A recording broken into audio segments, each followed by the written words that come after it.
여러분 안녕하십니까? 7월 20일 수요일 뉴스투데이 강원입니다. 강원도와 국민의힘 지도부가 예산정책협의회를 열고 내년 6월 출범하는 강원특별자치도 성공을 위해 힘을 모으기로 했습니다. 강원도는 SOC 확충과 국비 현안에 대해서도 여당의 전폭적인 지원을 요청했습니다. 백승호 기자가 보도합니다. 강원도와 국민의힘이 내년도 강원도 예산 확보와 현안 해결을 위해 한자리에 모였습니다.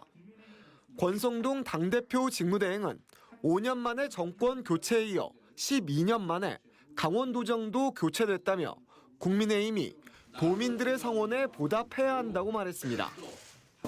강원도민들의 성원에 반드시 보답해야 합니다. 오늘 이 자리가 출발점이라고 생각합니다.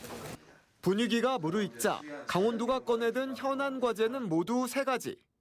아직은 속빈 강정인 강원특별자치도 설치 특별법의 개정과 원주 반도체 클러스터 조성, 설악산 오색 케이블카 조기 착공입니다. 김진태 도지사는 특히 국무총리실에 강원특별자치도 지원위원회가 설치돼야 하는데 현실은 녹록지 않다며 여당의 전폭적인 지원을 요청했습니다. 이제 막 시작을 했는데 이제 출발을 하자마자 기다려보라고 하면 이거는 정말 곤란합니다. 일단 이 지원위원회 법은 좀 통과가 꼭 되도록 도와주시기 바랍니다. 강원도 출신인 국민의힘 지도부도 특별자치도에 대해 한 목소리를 냈습니다. 내년 6월 특별자치도의 성공적 출범을 위해서는 행정재정특례 및 권한특례 조항을 반영하는 후속 입법이 필요합니다. 진정한 강원특별자치도가 만들어져야 하며 이를 위해서 당정은 한채, 오차와 지체도 없어야 할 것입니다. 강원도는 SOC 확충도 요청했습니다. GTX-B 춘천 연장과 홍천용문 광역철도 조기 착공, 제2경충국도 조기 착공 등 모두 9가지 사업입니다. 가장 무게감 있는 예산 정책 협의회가 지금 열리고 있지 않나 생각을 합니다. 정책적, 입법적 지원과 함께 적극적인 예산 검토도 약속하겠습니다. 국회의원 출신 강원도지사와 강원도 출신 여당 지도부가 만난 첫 예산 정책 협의회는 원팀을 강조하며 1시간 정도 이어졌습니다. 지난 대선과 지선에서 국민의힘은 강원도의 전폭적인 지원을 약속했습니다. 이에 도민들은 표심으로 화답했는데 이제는 그 약속이 결실을 맺을 수 있을지 지켜봐야 할 때입니다. MBC 뉴스 백수호입니다. 강원특별자치도 중심도시 역할을 강조한 민선 8기 춘천시장직 인수위원회가 공식 활동을 마무리했습니다.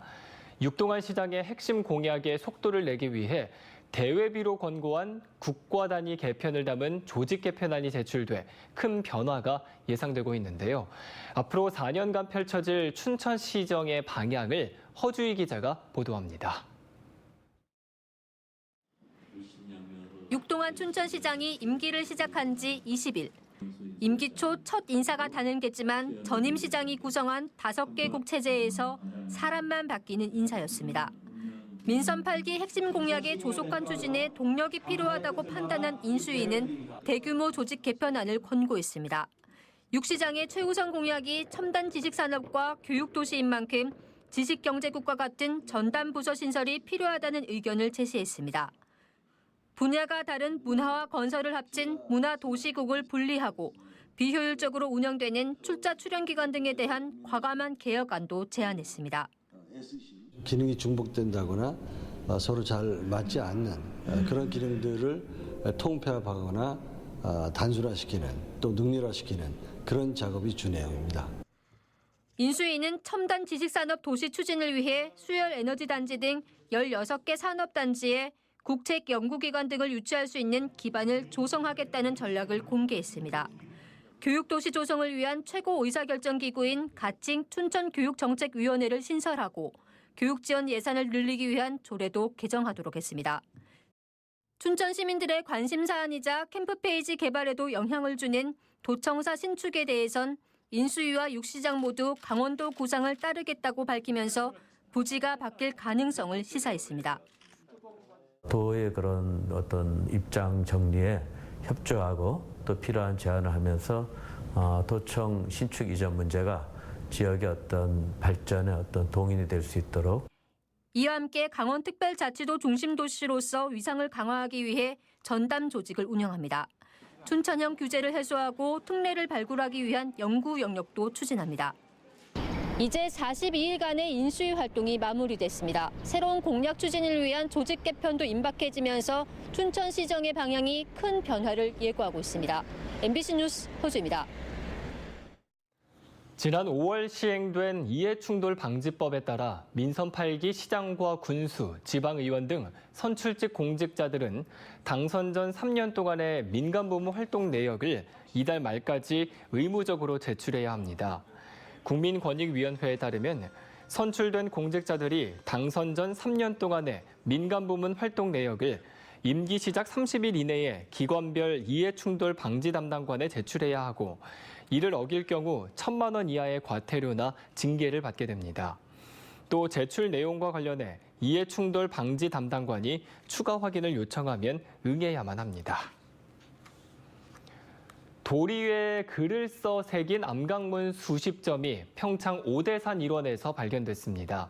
단순한 낙서가 아니라 조선 왕조실록과 의궤를 봉안했던 오대산 사고에 대한 역사 기록을 담고 있어 사료적인 가치가 높다는 평가가 나오고 있습니다. 보도에 조성식 기자입니다. 오대산에서도 가장 경치가 뛰어나다는 월정사 금강연. 비가 온 뒤 초록이 더욱 짙어지고 물안개가 고즈넉함을 더합니다. 선조들이 남긴 유람기에도 자주 등장하는 명소입니다. 바로 이곳에서 돌에 새긴 글, 일명 암각문이 무려 70여 점이나 발견됐습니다. 금강연이란 지명을 크게 새겼고 함께한 사람들의 이름과 날짜 등이 곳곳에 적혀 있습니다. 언뜻 보면 자연을 훼손한 것처럼 보이지만 조선왕조실록과 의궤가 봉안돼 있던 오대산 사고의 역사가 이곳 암각문에 고스란히 담겨져 있습니다. 조선시대의 실록을 비롯한 중요 서적을 오대산 사고에 보관했는데 책을 가져온 왕족은 물론 수행원들의 이름까지 암각문에 남아 있습니다. 책을 꺼내 햇볕에 말리는 포세 작업을 하며 20여일 동안 머물렀고 실록 도착을 축하하는 연회가 열렸던 것을 알 수 있는 관기들의 이름도 발견됐습니다. 여기 있는 암각문들은 오대산 관련 실록이라든가 의궤라든가 형지안, 그다음에 시문록과 같은 기록과 완전히 일치한다는 점에서 사료적 가치가 아주 높죠. 이외에도 시조 태상가를 지은 양사은 선생의 글이 봉평면 팔석정에서 발견된 것을 비롯해 진부면 청심대, 대화면 강천성굴 등에서도 다수의 암각문이 확인됐습니다. 특히 오대산 사고에는 추사 김정희 선생이 다녀갔다는 기록도 있어 그의 필적이 암각문으로 남아있을 것이란 추정도 나옵니다. 발굴된 것만큼의 중요한 기록들이 있을 수가 있거든요. 차후 이런 사업들을 이분들도 전문가들하고 그래서 같이 발굴하고 조사하고 그렇게 가야 되겠다. 평창문화원은 오대산 일원에 대한 추가 발굴 조사와 암각문의 문화재 등록을 동시에 추진할 계획입니다. 조선왕조 실록과 의궤의 제자리 찾기가 100여 년 만에 가시화되고 있는 가운데 오대산 사고와 관련된 역사적 흔적이 대거 발견되면서 그 의미를 더하고 있습니다. MBC 뉴스 조성식입니다.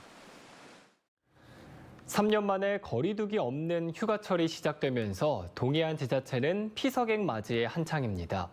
하지만 지난주부터 매주 확진자가 2배씩 늘어나는 더블링 현상이 계속되고 있고 실내 마스크 쓰기 등 개인 방역도 잘 지켜지지 않아서 그 우려가 커지고 있습니다. 이하라 기자가 취재했습니다. 해변 인근 화장실에서 마스크를 쓰지 않은 관광객들이 우르르 쏟아져 나옵니다. 마스크를 턱에만 쓰거나 팔에 끼우고 다니는 관광객도 쉽게 볼 수 있습니다. 화장실에서 마스크를 쓰지 않은 이른바 노마스크, 모두 방역수칙 위반입니다. 정부는 화장실과 샤워장을 이용할 때 마스크를 잘 써달라고 개인 방역을 강조하고 있지만 현장에서는 잘 지켜지지 않고 있습니다. 물놀이하다가 마스크를 쓰지 않고 화장실에 들른 한 관광객은 현재 정부의 방역 지침이 현실성이 없다고 하소연합니다. 물품 보관함이나 자동차에 소지품을 두고 바다에 들어가 해수욕을 즐기는데 중간중간 화장실에 갈 때만 마스크를 쓰라는 지침을 과연 몇 명이나 지킬 수 있냐는 겁니다. 사실 물놀이 하고 나면 다 젖어있는 상태인데 그 상태에서 화장실에서 또 쓰고 그리고 나오면 또 벗으라는 게 조금 아이러니하긴 한 것 같아요. 18일 기준 도내 확진자 수는 2,009명. 도내에서 하루에 2,000명이 넘게 확진된 건 지난 4월 27일 2,196명 이후 83일 만에 처음입니다. 3년 만에 거리두기 없이 해수욕장이 문을 열면서 매출 회복을 기대했던 상인들은 걱정이 큽니다. 작년에 비해서는 매출은 2배 정도 늘었고요. 근데 지금 갑자기 오늘 확진자가 많이 나와서 정부에서 거리두기를 이제 강화하거나 이러면은 저희 너무 많이 힘들어질 것 같아요. 지난 11일 휴가철 방역 대책을 발표하면서 기침 예절과 손 씻기 등을 당부했던 정부는 가파른 확산세에 해수욕장 인근에 임시 검사소를 만드는 등 추가 대책 마련에 나섰습니다. 지자체와 좀 논의를 하면서 임시선별검사소를 늘리려고 하고 있습니다. 지자체의 인력이 이제 투입되어야 하는 문제이기 때문에 정부 차원에서 지원할 수 있는 방안에 대해서는 또 관계부처와 협의 중에 있습니다. 정부는 8월 중순에서 8월 말쯤 최대 28만 명의 확진자가 쏟아지면서 유행이 정점에 이를 것으로 예측한다며 50대 이상 등 고위험군 대상 4차 접종에 적극적인 참여를 당부했습니다. MBC 뉴스 이하라입니다. 코로나19로 인한 사회적 거리두기로 현장 단속이 어려운 사회적 여건을 틈타 민생 분야의 범죄가 늘어난 것으로 나타났습니다. 강원도가 올해 상반기 민생 범죄 단속 실적을 분석한 결과 지난해 1년 단속 실적인 381건을 넘어서 473건이 적발됐습니다. 특히 대기수질환경법 위반은 지난해 214건에서 올해 상반기에만 336건으로 크게 늘어났습니다. 불법 숙박업을 운영하는 공중위생범죄도 지난해 3건에서 38건으로 10배 이상이 늘었습니다. 반면 청소년보호법 위반은 지난해 164건에서 올해 56건으로 크게 줄어들었습니다. 국가철도공단이 2027년 춘천 속초 공서고속화철도 개통에 대비한 춘천 역세권 개발 기본 구상과 타당성 검토 용역에 착수했습니다. 춘천 역세권 개발 사업은 춘천역 철도 부지와 주변 지역을 포함한 69만 제곱미터를 대상으로 이뤄지며 철도공단과 강원도, 춘천시가 참여하는 공영 개발로 추진됩니다. 관련 용역에는 도시공간 구조 형성을 위한 개발 방향과 규모 설정, 철도와 다른 교통수단 연계를 위한 환승센터 계획 등이 포함됐습니다. 춘천 속초 동서고속화철도는 춘천에서 속초 간 93.7km를 연결하는 사업으로 2027년 개통을 목표로 추진되고 있습니다. 올 상반기 동해항을 통한 수출액은 4억 2,300만 달러로 전년 동기 대비 82.6%의 증가세를 보이며 사상 최고치를 달성했습니다. 동해시 북방물류산업진흥원은 현재의 추세가 지속될 경우 2014년에 기록한 연간 수출액 최고치 6억 6만 달러를 뛰어넘을 것으로 예상하고 있습니다. 상반기 동해양 수출을 품목별로 보면 해적 케이블이 1억 5천만 달러로 전체의 37%를 차지하며 가장 많았고 건설기계와 승용차 1억 600만 달러, 합금철 8,900만 달러, 시멘트 3,400만 달러로 그 뒤를 이었습니다.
최근 공중 화장실에서 에어컨을 훔친 혐의로 경찰 수사를 받고 있는 속초시청 공무원 한 명이 서울에서 버스기사와 경찰관을 때려 폭행 등의 혐의로 수사를 받고 있는 것으로 밝혀졌습니다.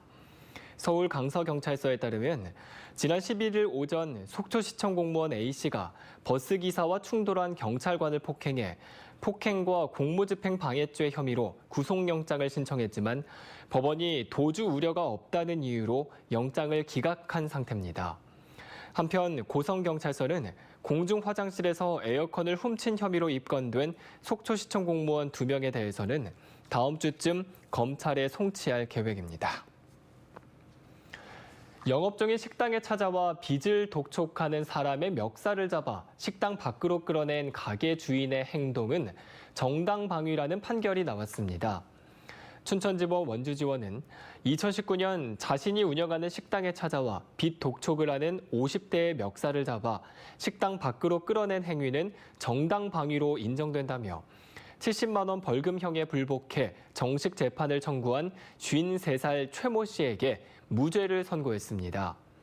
법원은 민사소송에서 채무가 없다는 판결이 나왔는데도 가게를 찾아가 빚 독촉을 하고 퇴거 요청에 따르지 않는 행위가 오히려 퇴거 불응이나 업무 방해가 될 수 있다고 판시했습니다. 강원 소방이 강원 혈액원 등 혈액 관련 국가 핵심 기반 시설에서 긴급 안전 점검을 실시합니다. 강원도 소방본부는 오는 22일까지 춘천의 강원혈액원과 원주의 혈액관리본부 혈액수혈연구원 시설물을 대상으로 소방과 전기, 가스 등 긴급 안전점검을 진행한다고 밝혔습니다. 이번 점검은 혈액 7,000 단위가 폐기된 지난 10일 대구 경북 혈액원 화재에 따른 후속 조치입니다. 장마와 폭염 등 계절적 요인에 따른 가축 방역병 발생 가능성이 높아짐에 따라 예방관리 대책이 추진되고 있습니다. 강원도는 오는 9월까지 장마와 폭염 등에 따른 가축 질병 발생과 태풍에 따른 방역시설 파손 등을 막기 위해 배수로와 환풍기 등 축사시설 정비 및 위생관리, 예방접종을 당부했습니다. 또 동물 의료, 방역 지원반을 운영해 스트레스 완화제와 면역 증강제 등의 동물 약품과 방역 물품을 지원할 예정입니다. 이 밖에 아프리카 돼지열병 방역 관리를 위해 집중호우 이후 방역 점검과 일제 소독을 실시할 계획입니다. 농촌의 일손 부담을 줄이기 위해 외국인 계절 근로자 375명이 추가로 배정됩니다. 강원도는 이번 하반기 법무부로부터 외국인 계절 근로자 375명을 배정받아 홍천과 화천, 횡성 등 도내 6개 시군에서 일손 부족에 시달리는 농가의 인력을 지원하겠다고 밝혔습니다. 또 이들 계절 근로자는 5개월 비자로 국내에 들어올 예정이지만 농가의 필요에 따라 법무부에 최대 3개월까지 비자 연장을 요청했다고 덧붙였습니다. 강원도가 위축된 소비를 활성화하고 물가 안정을 유도하기 위해 도내 착한 가격업소 384곳을 집중 지원합니다. 올 4월 보증수수료 감면율을 0.1%에서 0.2%로 확대한 것에 이어 매월 마지막 주 수요일 착한 가격업소 이용의 날을 운영합니다. BC카드 가맹점으로 등록된 착한 가격업소에서 강원도청 공무원 복지카드로 결제하면 2% 청구 할인을 받을 수 있습니다. 또 착한 가격업소를 이용하고 SNS에 인증한 100명에게는 강원도 배달앱 1단 시켜 쿠폰을 지급할 예정입니다. 강원도가 2022년 글로벌 강소기업 자율 프로그램 지원 사업에 8개 기업을 선정했습니다. 해당 기업은 춘천 베리콤과 홍천 태양3C, 원주 나노인텍, 강릉 하스 등입니다. 이번에 선정된 기업은 인력 양성과 컨설팅, 연구개발 기획 등 기업이 희망하는 프로그램 추진에 필요한 사업비로 최대 2,500만 원을 지원받을 수 있습니다. 강원도교육청이 고교 학점제 학점을 이수할 수 있는 평화 과목 개설을 추진합니다. 올 3월 강원 학생 통일교육 수련원에서 이름을 바꾼 강원 평화교육원을 중심으로 고성 제진역 통일로 가는 평화열차 체험장과 연계해 평화 통일 교육 현장 체험 학습이 가능한 과목을 개설한다는 방침입니다. 올해 평화학생 교류단을 운영하면서 다른 시도 학생을 대상으로 평화교육 만족도와 효과 등을 평가하고 내년 정식 개설을 목표로 하고 있습니다. 이상으로 뉴스투데이 강원을 마칩니다. 함께해 주신 여러분 고맙습니다.